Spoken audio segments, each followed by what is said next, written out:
Halo, Assalamualaikum warahmatullahi wabarakatuh. Jumpa lagi kita teman-teman di mata kuliah Aspek Tropis. Kita sampai pada video ajar berseri yang terakhir, yaitu konsep ruang dalam. Setelah sebelumnya kita bahas tentang tapak dan fasad bangunan, kali ini kita bahas tentang konsep ruang dalam. Ini disclaimer sih teman-teman, cuman karena saya memang basicnya di bidang akademisi desain interior. Kalau yang saya pelajari prinsipnya itu kapan interior itu masuk itu sebenarnya interior lebih masuk dulu dibandingkan arsitek. Kalau misalnya kita lagi ngebangun bangunan, setelah kita site analyze, pokoknya kita sudah pada konsep tapak, itu sebenarnya yang harus masuk dulu itu adalah konsep interiornya gitu. Kenapa? Karena itu berhubungan dengan ruang-ruangnya, aktivitasnya, penggunanya, lebih ke usernya dulu. Ketika kita sudah mengetahui maksud dari tujuan dari ruang-ruang ini tuh mau diapain, ada apa saja aktivitas di dalamnya, penghuni itu mau ngapain, baru kita masuk ke arsitektur ya, arsitekturalnya. Tapi ini salah satu prinsip atau teori teman-teman bisa pilih nanti setelah teman-teman lulus lah, jadi itu mau bagaimana menggunakan teori dan prinsipnya. Mau kok ini disclaimer aja dari saya gitu. Oke, apa aja sih yang dibahas kita minggu ini tentang konsep ruang dalam atau desain interior gitu ya. Pengertiannya, hubungan antar ruang dan studi preseden. Saya coba ambil dua contoh interior yang bisa kita pelajari, interior pada bangunan tropis gitu, pada iklim tropis gitu teman-teman. Oke, kita mulai dari seperti biasa, definisi apa sih maksudnya ruang dalam. Jadi menurut si Kacing mengenai ruang dalam itu bahwa lingkup ruang arsitektur untuk desain interior itu terbatas pada aturan tata letak dan desain ruang, elemen-elemen yang ada di dalam ruang. Jadi maksudnya itu konsep ruang dalam atau desain interior itu dibatasi oleh elemen dinding, atap atau plafon dan alas. Bedanya apa sama fasad bangunan? Kalau fasad tadi itu di mukanya, di luar kan teman-teman, setelah tapak. Kalau interior ya di dalamnya, seperti itu. Nah, peraturan-peraturan di ruang dalam ini tujuannya untuk memperbaiki fungsi, memperkaya estetika, dan berkaitan dengan psikologi penggunanya. Nah, seperti yang saya bilang tadi juga di disclaimer sebelumnya, kenapa harus interior masuk duluan? Karena kita harus tahu dulu dalam satu bangunan itu tuh mau dibuat apa, teman-teman. Kan aktivitasnya apa saja, penggunanya ngapain saja. Desain interior itu fungsinya memang benar-benar user banget. Yang kita pelajari itu adalah penggunanya, based on human gitu. Jadi tidak hanya kondisi alam yang kita pelajari, tapi lebih dalam lagi tentang pengguna, psikologi, estetika, fungsi ruang, antropometri, ergonomi gitu ya teman-teman. Ini saya bahas dari sisi yang bisa teman-teman ambil aja dalam arsitektur gitu ya. Karena sebenarnya kalau untuk membahas secara makin detail ke dalam, ini waktu yang nggak cukup juga karena memang ada jurusannya sendiri kan desain interior teman-teman. Jadi kita bahas di depan aja deh, permukaan aja tentang ruang dalam. Setelah definisi ini kita masuk ke hubungan antar ruang menurut Ching. Jadi menurut Ching itu hubungan antar ruang-ruang itu dibagi jadi 4. Ada space within space, interlocking space, adjacent space, dan space linked by a common space. Apa sih maksudnya? Space within a space gitu. Ini saya ambil juga ada gambarnya contohnya. Ini juga termasuk konsep biofilik sih ya rasanya teman-teman, selain arsitektur tropis. Maksudnya yang di biofilik itu apa? Kalau teman-teman tahu, biofilik itu konsep yang menghadirkan alam, nuansa alam pokoknya, baik tumbuhan, makhluk hidup maupun enggak, ke dalam ruangan gitu. Ini tuh kalau nggak salah bentukannya seperti daun ya, tumbuh-tumbuhan gitu teman-teman. Nah, si space within a space ini maksudnya itu jadi ada ruang di dalam ruang lagi, kayak gitu ya gambarnya. Seperti ini ya teman-teman ya. Jadi di sini kan istilahnya kemungkinan adalah ruang makan, tapi di dalamnya ini ada ruang dalam ruang. Kita pengen menghadirkan kesan mungkin private, lebih privacy, makanya dibikin suatu seperti ruang lagi kayak gini dengan konsep memasukkan konsep biofilik di dalamnya. Memang arsitektur tropis teman-teman itu juga mungkin bersinggungan juga dengan beberapa konsep-konsep lain seperti biofilik ini, mungkin juga bioclimatic, mungkin juga green design dan sustainable design kayak gitu ya teman-teman. Teman-teman bisa searching lah nanti juga teman-teman bisa menambah wawasan teman-teman tentang apa sih bedanya dari mereka semua itu, kenapa juga harus berkaitan kayak gitu. Tapi kita di sini bahas tentang fokus kepada ruang dalam, hubungan antar ruang gitu ya teman-teman. Sudah paham tentang space within a space, di mana ada ruang di dalam ruang. Selanjutnya adalah interlocking space. Maksudnya ini sih sebenarnya saling terkunci sih ya teman-teman. Jadi ada kayak dua ruang beririsan. Saya anggapnya sih nggak selalu saling terkunci sih ya teman-teman. Pokoknya ada dua ruang beririsan gitu. Ini saya ambil contoh. Jadi dia ada di International Airport di Azerbaijan, kayak kokon gitu teman-teman. Dia ini juga masih beberapa saya anggap ini masih agak tropical architecture karena kemungkinan ini mungkin kayu-kayunya juga dari lokal negara itu, cuman saya nggak lebih lanjut, saya nggak ini sih menanyakan teman-teman apakah ini betul-betul tropical, tapi yang bisa kita pelajari bahwa ini adalah contoh interlocking space beririsan kayak gitu ya teman-teman. Selanjutnya adjacent space atau ruang bersebelahan kayak ditumpuk gitu teman-teman. Ruang-ruangnya itu bersebelahan. Contohnya ini saya ambil dari Co-Architect Inc. Ini rumah di ini gimana ya? Saya nggak seberapa ini. Pokoknya tapi ini yang bisa kita ambil bahwa ini tuh menganut prinsip hubungan antar ruang adjacent space. Jadi dia ruangan bersebelahan antara ruang tamu dengan ruang semi outdoor itu bersebelahan gitu ya teman-teman. Selanjutnya yang terakhir adalah space link by a common space. Maksudnya apa sih? Jadi ada suatu ruang itu yang dihubungkan oleh ruang lain kayak gitu. Biasanya itu kalau di lagi dikelompokkan lagi bahwa ini kemungkinan adalah ruang private atau semi private, dan yang ngelingin menghubungkan ini adalah biasanya ruang publik gitu. Contohnya ini saya ambil ada di suatu villa di Maldives, bahwa ini common link space-nya itu adalah public space ruang tamu. Jadi kemungkinan ini kamar tidur, kemungkinan mungkin itu bisa jadi kamar mandi, bisa jadi apa, tapi ini adalah common link-nya gitu ya teman-teman. Bisa kebayang ya kan teman-teman bahwa kalau di adjustkan ke gambar ini, jadi mungkin ini adalah kamar tidurnya, yang ini adalah si living roomnya sebagai public areanya, kemudian ini adalah ruang di sebelahnya lagi, kemungkinan mungkin kamar mandi, bisa jadi ruang kerja dan lain-lain gitu, atau ruang makan juga bisa.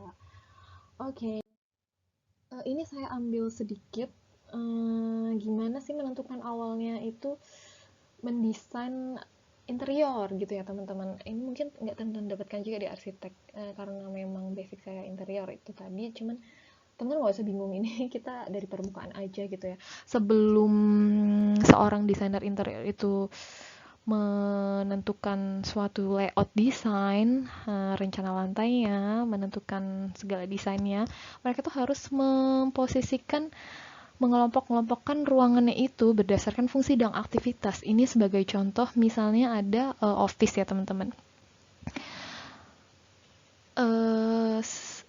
Kemungkinan ini adalah suatu kantor yang ada di tempat untuk bisa nitipin bayi gitu misalnya. Ini itu adalah alur sirkulasi teman-teman, sirkulasi. Jadi ini dikelompok-kelompokkan, sudah ruang-ruangannya itu dikelompok-kelompokkan, yang mana sih yang private, yang mana yang public. Misalnya office, ini kan sangat private, tandanya seperti ini private staff lounge juga. Tapi kalau dining, living area kan area publik teman-teman, yang bisa siapa saja memasuki. Jadi dibedakan seperti ini ya teman-teman. Ini juga contohnya sama, ini ada sirkulasinya dan dikelompok-kelompokkan ruangannya. Lebih lanjut lagi, dibikin block plan adalah ini misalnya ini adalah alur publik istilahnya teman-teman, yang harusnya itu berhubungan. yang harusnya tuh bisa dilewati oleh semua orang gitu kan. Ini adalah jalur publiknya gitu, alur sirkulasinya masuknya di mana. Kalau misalnya ada tempat work, counseling itu health I'm sorry, saya nggak seberapa kelihatan. Ini adalah area yang sangat private, jadi tidak semua orang memasuki benar-benar. Kayak dining area, living area itu adalah ruang-ruang yang publik, bisa dimasuki siapa saja. Lebih lanjut lagi, ini ada contoh matriks dan bubble diagram kalau mau membuat suatu rumah tinggal, mendesain interior rumah tinggal teman-teman. Jadi para desainer interior itu sebelumnya mengelompok-kelompokkan hubungan antar ruangnya itu bagaimana, aktivitas penggunanya itu apa saja gitu. Jadi kalau misalnya ini maksudnya pada awalnya itu kan entry foyer itu adalah ruang masuknya ya teman-teman ya. Ini tuh harus dikelompokkan fungsinya apa ini supaya kita mengetahui hubungan antar ruangnya bagaimana, kedekatan ruangnya dan siapa saja yang boleh memasuki ruang itu harus dikelompokkan dulu sebelum membuat desain teman-teman. Desirable, undesirable tuh maksudnya sebaiknya, bagusnya berhubungan ya kan, yang satunya sebaiknya tidak berhubungan. Tidak berhubungan itu maksudnya boleh nggak dikoneksikan, dan ada yang benar-benar undesirable itu istilahnya itu lebih ke private gitu ya. Ini juga biasanya dibedakan dengan warna juga, mana-mana yang area publik, mana-mana yang semi private, mana-mana yang private. Contohnya nih, antara ruang masuk dan ruang tamu itu sebaiknya harusnya ada hubungan, maksudnya gitu kan. Tapi kalau dari ruang masuk ke kamar tidur kan harusnya tidak perlu ada langsung, boleh lewat ruang tamu dulu, dari ruang tamu ke kamar mandi itu boleh berhubungan atau enggak, kayak gini lah teman-teman anggapannya. Ini saya kasih gambaran aja. Kalau desainer interior tuh harus menghitung dan mengelompokkan dulu studinya berdasarkan kebutuhan ruang, aktivitasnya juga gitu. Jadi ada studinya seperti ini teman-teman sebelum menentukan ruang-ruang itu diletakkan bersebelahan siapa, dengan apa, kayak gitu, baru arsitektur bisa masuk gitu kira-kira. Oke, kita sudah menilik tentang hubungan antar ruang dan teman-teman tahu tentang definisi ruang dalam atau interior. Selanjutnya ini saya ada dua contoh interior tropis gitu ya. Ini tuh adalah MCIA teman-teman. International Airport di Cebu, Philippines. Kalau teman-teman tahu Cebu itu, saya sih nangkapnya Cebu itu kalau di Indonesia kayak Bali, kalau di Korea itu seperti Jeju kayak gitu ya teman-teman, kayak island, apa ya, esnya gitu teman-teman, bahwa itu tuh tempat destinasi tujuan wisatawan utama di negara itu gitu teman-teman. Ini baru diperbarui gitu ya teman-teman. Kenapa saya ambil ini? Karena ini menarik banget bentukannya teman-teman, interiornya. Dia menggunakan material lokal dan berupa bentukannya itu kubah seperti ini yang menarik banget. Ini juga masih masuk ke kaidah arsitektur tropis yang diaplikasikan di bandara. Bagaimana semenarik itu kan bentukannya teman-teman. Jadi gabungan antara arsitektur tropis dengan modernity. Oke, ini interiornya bisa dilihat ya, menarik banget bentukannya ya teman-teman ya, dibatasi oleh area-area aja, nggak ada pembatas tertentu karena ini memang bandara gitu kan teman-teman. Seru banget. Ini dia beberapa konsep-konsepnya. Jadi dia itu menggunakan, ada timber structure-nya itu juga bersertifikat nih, seperti yang diketahui. Ada sustainable source, ini awal-awal dia bikin kayak gini. Dia bikin rangkai luar dulu teman-teman. Ini benar-benar menarik banget. Dan seperti yang diketahui bahwa kita belajar tentang arsitektur tropis, nah bentukan-bentukan ini bisa dilihat bahwa ini merupakan high pitch roof ya kan teman-teman. Walaupun lengkung kayak gini, ini termasuk dengan atap miring yang merupakan ciri prinsip arsitektur tropis untuk menghalau matahari, untuk menghalau sinarnya, silaunya dan panasnya. Juga bentukannya ini lightweight withstand seismic activity. karena di negara ini termasuk negara yang berarti memiliki aktivitas seismik dan untuk menghalangi angin typhoon gitu istilahnya teman-teman, bisa bertahan pada iklim-iklim seperti itu, bencana-bencana seperti itu, maka ini juga sistemnya dibikin lightweight structure gitu. Menarik kan teman-teman, ini juga termasuk dalam interior pada bangunan tropis gitu. Oke, maaf sebelumnya. Oh iya, disclaimer juga yang tadi itu juga konsepnya kenapa dibikin kayak gitu itu kan kayak atapnya atap-atap yang ada di villa. Jadi si arsiteknya itu juga pengen menghadirkan nuansa liburan itu dari airportnya, dari sebelum mereka liburan masuk ke villa-villanya di Cebu gitu. Jadi dari airportnya aja udah berasa bahwa oh vibes-nya ini liburan. Jadi pengennya penggunanya itu masuk udah langsung merasakan hawa holiday gitu ya teman-teman. Selanjutnya ini ada konsep yang interior tropis yang menurut saya menarik karena apa? Ini itu adalah apartemen teman-teman, salah satu apartemen di Vietnam. Vietnam juga negara tropis kan, seperti negara kita ya teman-teman. Namanya Happy Box, yang bikin itu nama firmanya Tropical Space gitu. Itu nama firmanya itu teman-teman. Kenapa menarik saya bilang?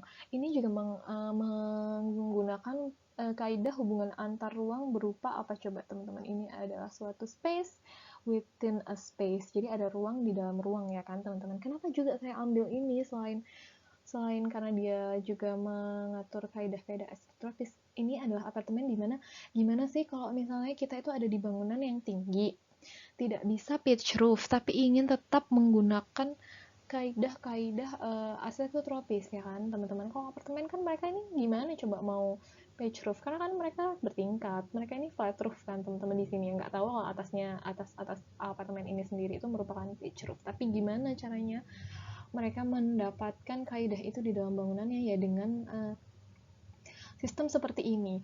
Jadi kenapa mereka bikin space within a space dengan di rotate seperti ini?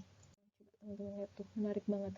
Di rotate seperti ini itu bisa di rotate 45 derajat ini bisa membuka angle-nya itu jadi lebih besar dan matahari itu bisa jadi lebih masuk ke dalam ruangan. Ini salah satu prinsip kaidah tropis juga kan, dia pengen memaksimalkan matahari yang masuk walaupun kita ada di ruang yang kecil, ada di apartemen, tidak selalu langsung pitch roof kayak gitu, bisa juga kayak gini, penggunaan materialnya pun material kayu lokal. Menarik banget teman-teman nih seperti ini tuh.